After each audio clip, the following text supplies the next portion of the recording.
Hey, what's going on, everybody? So today I want to talk to you about my current pedalboard setup. Now, I did a video like this a while back. It's called My Ideal Pedalboard, and basically talked about the pedal chain and all the effects I'm using pretty much during that time. Now, since then, I have changed a lot of my board, upgraded the pedals, and you're going to see some different pedals that I have set up here. I've kept maybe one or two from the old board that are still existing on the current board right now. I'm going to show you how I have it all configured out on this board. I'm going to be using my Epiphone Les Paul Custom Prophecy Plus. So we have my board right here. This is right here. This is a buffer pedal. This is what my guitar plugs right into. Basically, a buffer is just something you put in the beginning of the chain, and it cleans out all the muddy signal that's lost in between in the middle of the chain, especially if you got a lot going on. This will help bring out that signal a little bit, give you a little bit more clarity in your tone. So from here, I actually have this running all the way to my tuner, which basically runs from here all the way into, I guess, basically the third pedal in the chain, which is my Digitech drop pedal. The Digitech drop pedal will alter my tuning on the fly. I don't have to physically detune my guitars. With just a click of the pedal, I can detune down to a half step or a whole step. Again, especially playing in cover bands, it depends on what song you're playing. There's a lot of bands out there who basically put their guitars in different tunings. So, and this pedal helps. So from here, from the drop pedal, I have it going right into this loop box pedal. Basically, this loop box pedal is just a single loop pedal, which I actually have it plugged into the wah pedal. Now, why do I have it plugged into the wah pedal? It's real simple. See, with a wah pedal, there is a switch inside on the top, inside on the top end of the pedal, where you got to really press down on to activate it. Now, to eliminate the need to have to do that, especially if you're, doing really quick solos and you need to use that wah pedal. So what I do is I activate that pedal right here, and then the wah is instantly activated, because basically I have the wah pedal on pretty much the whole time, but this pedal will just turn it on and off. Now from here I have the loop box going right into the pitch box by Moore. This is basically another pitch shift pedal. You can obviously detune down to different increments of tuning, pitch-wise, just like the drop pedal, but in addition to being able to pitch down low, you can actually pitch up higher. But it also has harmony effects as well, so you can do different harmony intervals. What I really like to keep this on is mainly a lot of what I use for just octaves. The Digitech drop pedal has an octave setting, but if I'm, say tuned down a half or whole step down, and I need to get to that octave, I can use the pitch box. So from here, I have it right into the Plumes by Earthquaker Devices. This is my Overdrive pedal. Now the Overdrive pedal is going to basically help drive a little bit of dirt and add better saturation to my other gain pedals, like my distortion pedals or another overdrive pedal as well, which I'm going to get to in just a second. So the Plumes now connects right into this loop switch pedal by EX loop box. This is basically a loop switcher. It's got two different loop channels. You have loop B and loop A. So when it's blue, you're on B. When it's red, you're on A. Now, if you look up here, I have two pedals by Walrus Audio. I got the Eras 5-state distortion, and I have the Aegis state overdrive. Now these are two different gain pedals. One is actually purely distortion pedal, so it's high gain pedal. It's basically ideal for playing a lot of hard rock, some metal, even classic rock, very versatile distortion pedal.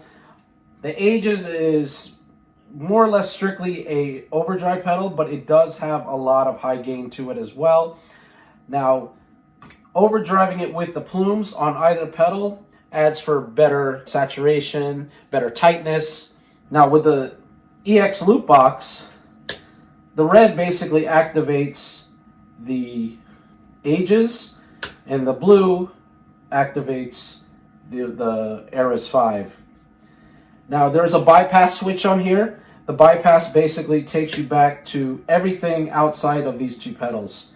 So all the tones that are basically set outside of these of the Aegis and the Aegis 5. Now, from here, I have it going right into 6-band EQ by MXR. This is a great EQ pedal. Basically, it really brings out the clarity and tone of your existing tone and shapes it a lot more, especially to the preference that I like, because it allows me to add a little bit more mids, boost up the bass a little bit, and really adjust the highs rather than just using the treble knobs on these gain pedals. So I can really customize my sound the way I really want it to sound. Now, from here, I have the 6-band EQ going right into my Spark Boost pedal. This is basically a volume boost pedal. I use this pedal for solos, and I set this pedal right next to the loop box, so when I'm ready to hit the solo, especially if the solo requires using a wah pedal, I can actually stomp these two buttons at the same time. This will activate the wah instantly, and I'm ready to go. And then I can just turn it off individually if I wanted to. So now from the Spark, I have it going right into the noise gate. Basically, the noise gate just helps clean out all that hissy sound coming out of the gain pedals. And then right from here, go right into my time-based effects. I have my mod pedal by Flamma. This is basically a super versatile mod pedal. It gives you everything from your chorus to flanger to tremolo, all the way to auto wah, and so much more. I basically use it for the tremolo effect, getting right into a chorus pedal, and then right into my amplifier. So I know that's a lot to take in, so I'll let you hear some of the tones. So basically, I have everything set to on the bypass of the EX loop box, so all you're hearing is everything else minus the two gain pedals, the two Walrus audio pedals. Now I'm going to turn off the plumes, and you're just basically going to hear the clean sound.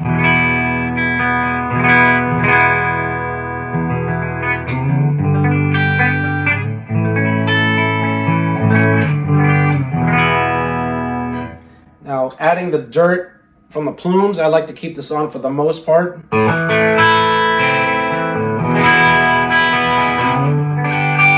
Gives a little bit of a grittier sound.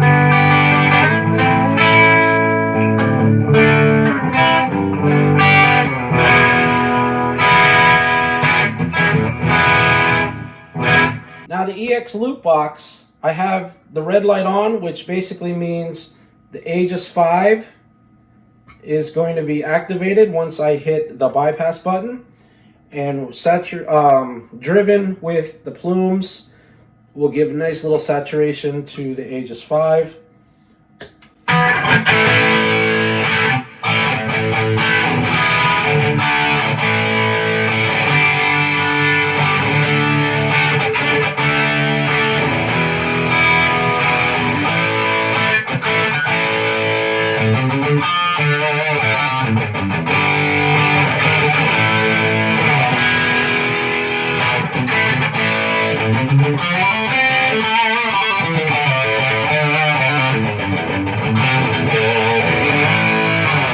Now clicking the loop switcher again, turning the blue light on. Now I am going to activate the Aegis 5 state distortion, and that'll give me my hard rock metal tone.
Now, if I'm about to do a solo, I can just basically hit the spark boost, which actually will increase the dB level a little bit.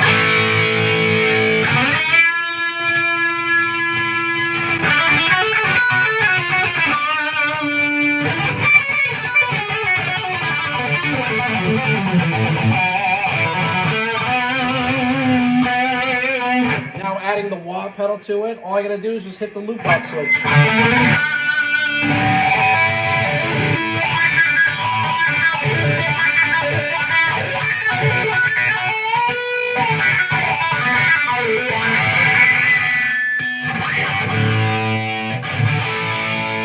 Everything else is, again, the time-based effects, the chorus.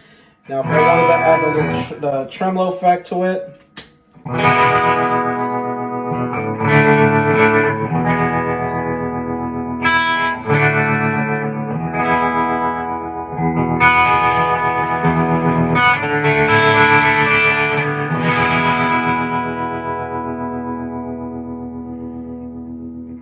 So that's my pedal board. Again, I designed this board to be really versatile, you know, depending on what genre of music I'm playing, what songs I'm playing. It's a great board to have, especially when you're playing in a cover band or even an original band if you like using a different variety of tones. But for me, this works really well. I love the way it sounds through my amp. You know, as I'm using the Marshall MG 100 HD effects, you know, it's got a really good clean tone. So as long as you have an amp that has a good clean tone, these pedals will sound great right through it. Well, hope you enjoyed that. You know, I'll be making more videos in the future. Don't worry. Sorry I haven't posted anything in a little bit, but, you know, life's been busy. What can I say? But look out for more videos in the future. Until then, thank you for watching the channel, and I'll see you later.